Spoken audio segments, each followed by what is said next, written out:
Welcome back, class. Today we're still talking about the causes of the American Revolution. We got this and the Battle of Lexington and Concord, which is the start of the American Revolution in this unit. And then we'll get on to the actual American Revolution itself. But today we are talking about Paul Revere and his midnight ride.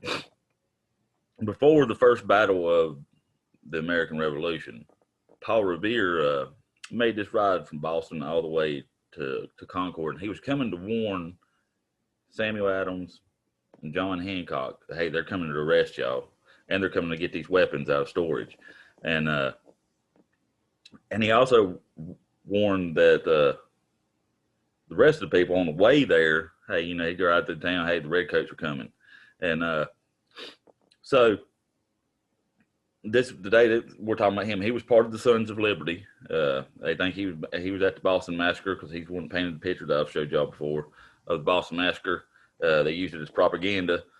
But today we're talking about Paul Revere and his midnight ride and how it helped the colonists prepare for that battle that was coming. So, all right, here we go. All right, he was a patriot in the American Revolution. He's most famous, like I said, for his ride and warning to the colonists that the British were coming. Paul Revere, American Revolution. Paul Revere was a patriot in the American Revolution.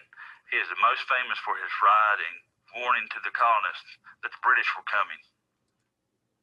So he became active in the Sons of Liberty, like I said, which was a political group. Yep, we've talked about the Sons of Liberty plenty in this unit. He's also John Adams was a famous member. John Hancock, Samuel Adams, Patrick Henry. But he was involved with the Boston Tea Party and may have been at the Boston Massacre as well because he painted, like I said, he painted this picture right here. So he may have been at the Boston Massacre as well. They think he was, but I know him and Samuel Adams were at the Boston Tea Party. The Sons of Liberty. Paul Revere soon became active in the Sons of Liberty, a political group of American patriots who wanted liberty for the colonies. Other famous members included John Adams, John Hancock, Patrick Henry, and Samuel Adams. Paul Revere, he was involved in the Boston Tea Party and may have been at the Boston Massacre as well. All right. So Paul Revere's ride. All right. In April 1775, the British Army, it was stationed in Boston, and there was a rumor. All right. Rumor is where there's word of mouth, you know, people were talking that they're about to make a move on the leaders of the Sons of Liberty. And so, you know, the Sons of Liberty, they had people watching them, and they was watching them closely. And on that night, there were two main riders that set out to warn Samuel Adams and John Hancock in Lexington. One of them was Paul Revere, and on the next page, I'll tell you what the other one is.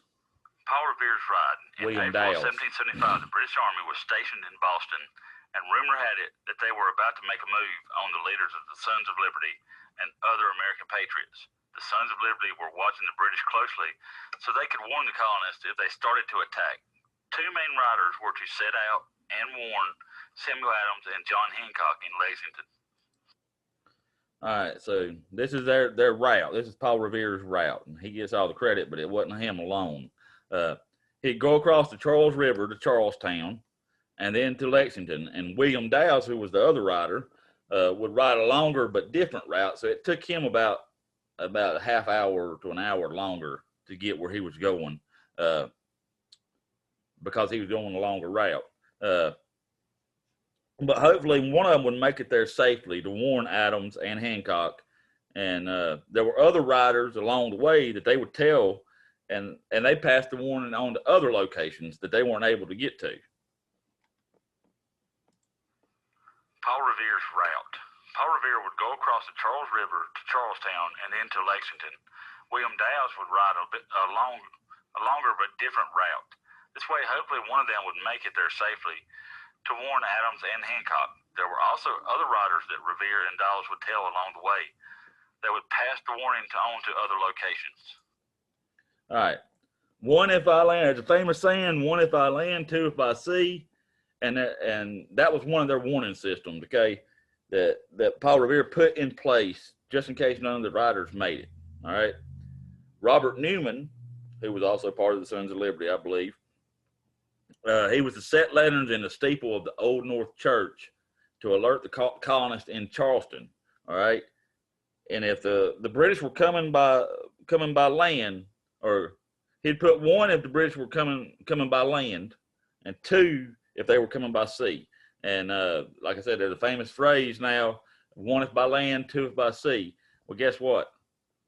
How many do you think he put in there? Let's see. One if by land, two if by sea. There was one other warning system that Paul Revere put in place just in case none of the riders made it. Robert Newman was to set lanterns in the steeple of the Old North Church to alert the colonists in Charleston. He would put one lantern if the British were coming by land and two if they were coming by sea. There is a famous phrase about this event: one if by land, two if by sea. And it was during the night of April 18th and 19th in 1775 when the British began to move. All right, they were coming to Lexington by the Charles River, which means they would put two, one if by land, two if by sea. So they put two lanterns in the old North Church, and Dr. Joseph Warren told Revere and Dawes the news, and riders set out. And Revere was the first to arrive in Lexington. There's a big story about Joseph Warren that I would love to get into that I won't get into here, but just know he was one that helped warn them. All right, he was the one that told them about what was going on, Revere, and told them to set out riding. It was during the night on April 18th and 19th in 1775 when the British began to move. They were coming to Lexington by Charles River or by sea. Dr. Joseph Warren told Revere and Howes the news, and riders set out. Revere was the first to arrive in Lexington. Says Dow's here. Okay, all right. So the warning. So Dow's made it about half an hour later. It took him about a half hour longer because he's riding longer route. So they warned John Hancock and they warned Samuel Adams, and they decided to ride toward Concord to warn the militia there. But they were detained by the British soldiers. They managed to escape. Paul Revere walks back to where John Hancock was staying so he could help Hancock and his family to escape Lexington. So they did make it in time to warn them, and Samuel Adams and John Hancock got out of Concord before all this took place. So the warning. Dow's made it about half an hour later. There they warned John Hancock and Samuel Adams. They decided to ride toward Concord to warn the militia there. However, they were detained by British soldiers. They managed to escape, and Paul Revere walked back to where John Hancock was staying so he could help Hancock and his family to escape Lexington. All right. So why was this ride important? Well, it was a warning. It gave a warning to everyone, all right, given to the colonists and militias by the riders. It enabled them to be prepared to fight off the British Army's initial attack. Now, while they lost the battle at Lexington, they did not lose this battle at Concord, okay? The first battle took place at Lexington, and they were outnumbered severely with it.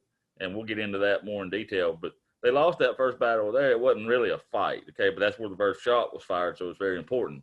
And at Concord, they pushed them off. And they made a big stand at Concord. And it was important because they were able to gather up all these militias together. And so that's why it's important. Why was the ride important? The warning given to the colonists and militia by the riders enabled them to be prepared and fight off the British Army's initial attack. All right. Now, don't forget, Paul Revere, one thing he said when he came riding through there, the redcoats are coming. Just remember that. I don't know if I made that clear in there. British are coming or the redcoats are coming, all right? What group was Paul Revere a part of? A, the Sons of Liberty, B, the Puritans, or C, Miss Sharon and Old Ladies? He was part of the Sons of Liberty. Ding, ding, ding. We have a winner.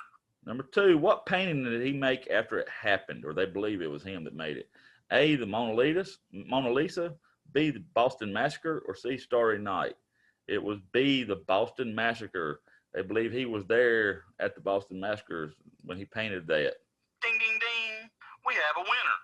Number 3, what line did Revere say as he rode through each town to Lexington? A, the redcoats are coming, B, wake up, or C, nothing's wrong, go back to sleep? He was yelling the redcoats were coming. And if I say redcoats, that means I'm talking about the British. That's what they call the British because they wore red coats as soldiers. Ding, ding, ding. We have a winner. Number 4, how many lanterns would be placed in the Old North Church if the attack was by sea? A2, B3, or C5? The answer is A2. 2. Ding, ding, ding. We have a One, winner. the saying was 1 if by land. So if they were going to come by land, they'd put 1 in the church. 2 if by sea. And they came by the Charles River, which means that they put 2 in there. So number 5, who was Revere going to warn? A, Mr. Shawn and Miss Sharon. B, Sickford and Royd.